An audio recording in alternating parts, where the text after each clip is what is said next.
Hi everybody, Smita here from Smita London. This is the second episode. Hi, and I'm Haran Rasalingam, Thought Bubble, Psychotherapy and Coaching.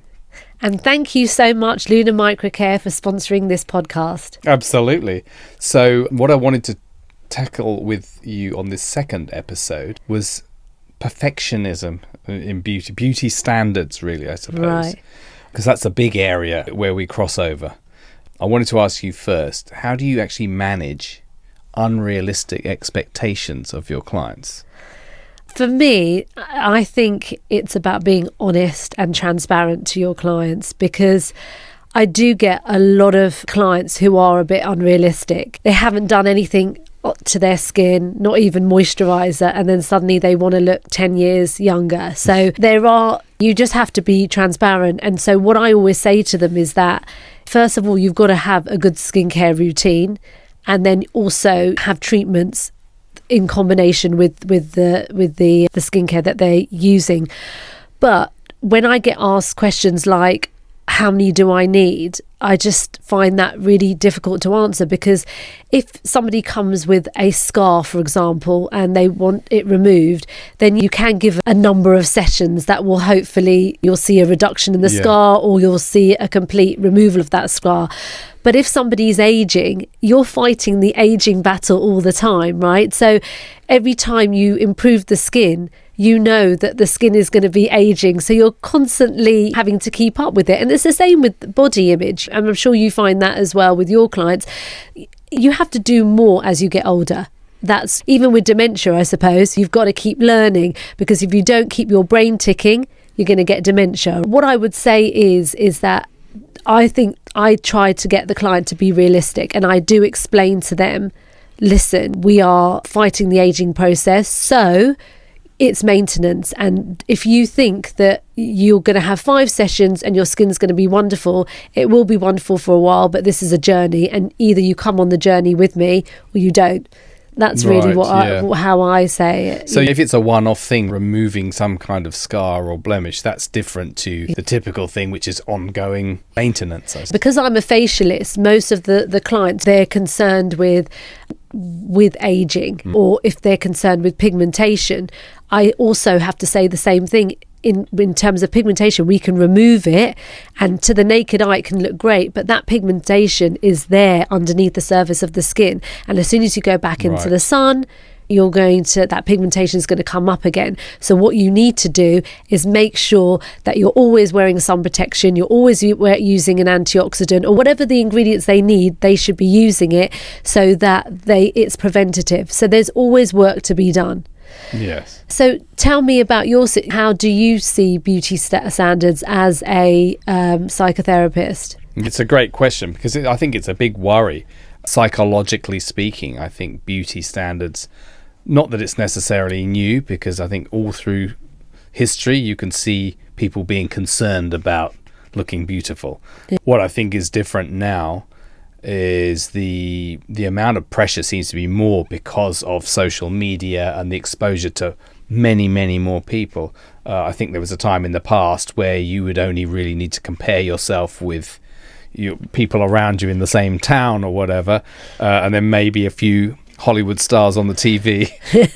But now you can see everybody, and I think particularly young people probably feel in a impossible competition against millions of beautiful people which they see online. But of course, one of the crazy things about beauty is that people assume that it is just a fact, right? That somebody's beautiful, somebody's not, but it's completely fashion driven. What is considered beautiful today was not considered beautiful 10 years ago, or vice versa. I always remember that the Bridget Jones film, when she comes down the fireman's pole and she's mortified because her bottom is big. Right? Yeah. I've got a bottom the size of Brazil. Nowadays, I don't think anyone would mind at all. Exactly. The bigger the bottom, the better. The bigger the bottom, the better. What a great alliteration. Yeah. So I think youngsters watching that now would probably be a little bit confused. What's the issue here? What's wrong with your massive bottom coming down the fireman's pole? That's the example, but it's cultural as well, right? So in African countries or in Caribbean, I think a bigger bottom, and maybe that's where the fashion has come from. Bigger bottoms or just looking bigger is not a stigmatized thing. Or childbearing. It's probably childbearing. There's evolutionary factors that play into it. I think it's important to remember that these things are fashion, but I think it's very difficult for people to think of it like that. They just see something and they think, oh, it's ugly or it's nice. And then there's just the pressure to conform. So if you think of countries like Iran, where it's almost expected that you should have a nose job. And if you don't have a nose job, it means maybe you're struggling financially. What's wrong with you? What's the problem? Not that, oh, I'm happy with my nose. No. If you've got money, you should be paying for the nose job. What's wrong with you? So there's incredible pressure to conform. And I think that's also a big worry. So I think often in psychotherapy, my angle is often at questioning conformity. Who says you've got to be like that? Where's that coming from? Where's that pressure to be like this or like that coming from? And to potentially consider other possibilities, just unlock more options. And I think that's because otherwise it's like body fascism. If everyone needs to look one way, that's not right. No. I think, to be fair, youngsters these days in some ways are more open to different types of beauty, different body sizes and shapes than perhaps when we were younger. But nevertheless, I think there's a huge pressure there to meet arbitrary standards. And I think the more people feel comfortable in themselves psychologically, the more they feel they can own their own look. I do agree with that, because it is all about confidence. Going back to when you said about in Iran, about the nose job, I remember having a client, I was doing her treatment and she said to me, "You're a pretty girl, you just need your nose done." And I was thinking, I'm happy with my nose. And now... You probably didn't think she was offending you. No, exactly. Yeah. I was so offended, and really I could have been so insecure about my nose, and I did find for the next week I was looking at every angle of my nose. But then I just thought, no, it's a cultural thing. We can laugh at that, right? But then just imagine if people are affected by that, if they get a lot of pressure like that. If you're a young girl in Iran, maybe you probably would be checking your nose in the mirror every 5 minutes and thinking, oh my God, it's not right. And sadly, it seems to affect women more than men, all of this stuff. That's nothing new, by the way. Women's beauty seems to be of higher importance than men's. Why is it? Why do women have to put that much pressure on themselves? Again, I think it must stem from cultural norms. Going back to pretty traditional old school ideas of men's and women's roles, right? Men should be working and providing. Women should be pretty and attractive. It's still there, right? But also you have to remember, people make a lot of money out of beauty, right? So promoting insecurity in looks is a profitable business. So you have to remember that. Which brings us on, I suppose, to cosmetic procedures. Think of the Botox, fillers, all of those things. They're popular because somebody's going to make some money out of it. So I wanted to check with you, actually, because you don't do those kind of treatments. Haran, you know what treatments I do. Okay, well, but everyone else doesn't, Yes, I know what you do. How would you distinguish between what you do and, say, Botox, fillers, things like that? Because they're all to do with making yourself look nicer. But what's the difference? I think for me, going into beauty therapy was very interesting, because I came from a science background. I did a chemistry degree, etc. And I've always looked at, like you said, beauty is arbitrary. And I think of health. I'm thinking about the client's skin and the health of their skin and their health of their well-being. And I always want their biological age to be younger than their actual age. That's how I always see it. So I'm all about stimulating collagen, banking your collagen, and that means doing treatments where they might be invasive, but they're not Botox and fillers. They are treatments which are going to regenerate their skin and regenerate collagen, because what happens is, as we get older, we stop producing as much collagen, we stop producing as much hyaluronic acid, we go through the menopause, and that happens too. And this is not just for women, men also, as they age as well. And I do have quite a few male clients. So what I'm trying to do is get their collagen working, activated again, so that they their skins can improve, and the health of their skin improves. So that is how I work, right? So, they are going to look younger, because obviously when you are causing a bit of a trauma to the skin, your body's starting to say, oh my gosh, my body needs healing, let me produce some more collagen. I suppose that's the point, right? Aging is when things stop working as well. So your body is not producing as much collagen, for example. It's not regenerating cells as well as before. And so what you're doing is trying to give it a bit of a boost. The natural resources that a body has. Exactly. You're trying to say, let's kick them back into shape. Rather like going to the gym when you're younger, you're building up muscle mass because it's wasting away as you get older. And also giving the cells energy. So it's not like I take something called NAD, and I just find that is a great addition to how I treat my skin, because it's actually giving energy to my cells, because it's not just about collagen and elastin. You want this ATP energy, you want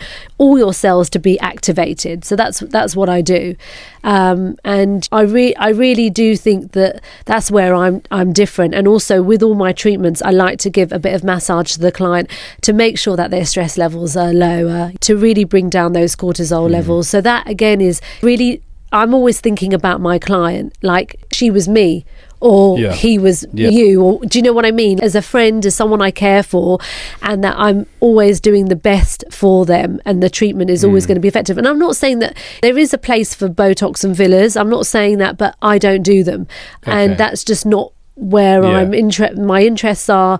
I want to look after the health of their skin.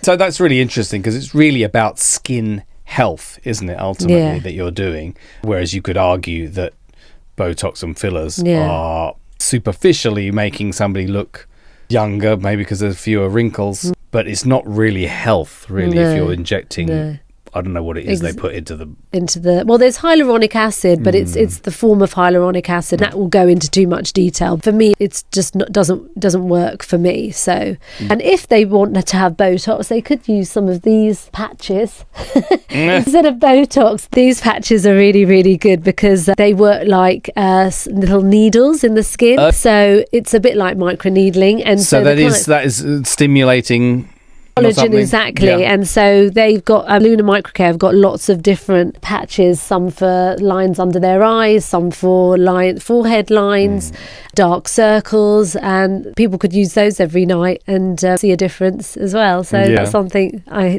do tell my clients. So I realised at Smita London you don't do those types of treatments, those cosmetic procedures. No.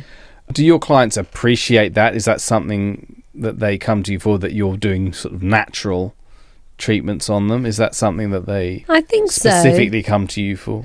I think some of my clients do have Botox and fillers, and they know I don't do that, and they go for somewhere else for that. But I think in general, people really like the fact that I do what I do, and I know that there's a lot of money to be made doing Botox and fillers, but it's just never been. Mine's all about educating as well. So I educate my clients, and I also educate people in the beauty sector. So I feel very happy and content in where I am, and as long as I'm learning the newer techniques, and I'm always buying a new piece of technology, because as you know, there's always something else being delivered. I know, and that's where I am, and how and I every time I have a new piece of technology, I kind of think, oh, how can I use that in with the treatment? The treatments just seem to get longer and longer. My clients are probably thinking, what? I used to come here for an hour, and now I'm suddenly here an hour and a half, and I'm still not finished. But so do you think the newer technologies then can help you be more natural in the way that you treat the skin? Because they all come from medicine, so all these technologies have been proven medically, and then they've been brought out into the industry. I think they're amazing, and I probably am dreaming about all the new devices, and what could I do with this one, and this one could be work with this. I'm always thinking about my clients and how each piece of technology would work for them, because not everybody can even have needling treatments. They might be on blood thinners, or so they can't do that. So there's so many exactly. I suppose I always come to it, there's a sort of, in my head, there's something about the healthy option that you do that's kind of superior in some way to doing Botox or fillers. So there's a bit of judgment in there, I suppose. But I guess I find it similar to the idea of therapy versus taking medication. Exactly. there's somehow medication. Not, again, there is a place for medication. I don't want to be on here saying whatever you do, don't take medication. But there's something about it being rather a sticking plaster, not really getting to the root of an issue, not really addressing the matter that needs addressing. Does it feel like that for you? I totally, because that's what I always say with Botox. That's not going to suddenly make you have good skin. You've got good, and people who don't have great skin and having Botox, it's really obvious because they've just, like you said, stuck a plaster and said this area looks really smooth, but what about the rest of your skin? You know? It's not holistic. It's a quick fix type thing. And the same with medication. We always have to get to the root of the problem, but sometimes we do have to take medication. There's no... And I always think with a headache, for example, God, if I've got an important meeting to attend and I've got a massive headache, I'm not going to just wait for the headache to go. I have to take big pills. I think you do like taking your headache pills. Well, especially for headaches, because I get a lot of migraines and things. So, well, you need some LPG wellness maybe treatment. That's what I need. Yeah, that's what I'm missing out. Thank you, everybody, for watching this podcast, our second podcast. Thank you. Smita Ahluwalia from Smita London. And Haran from Thought Bubble Psychotherapy and Coach.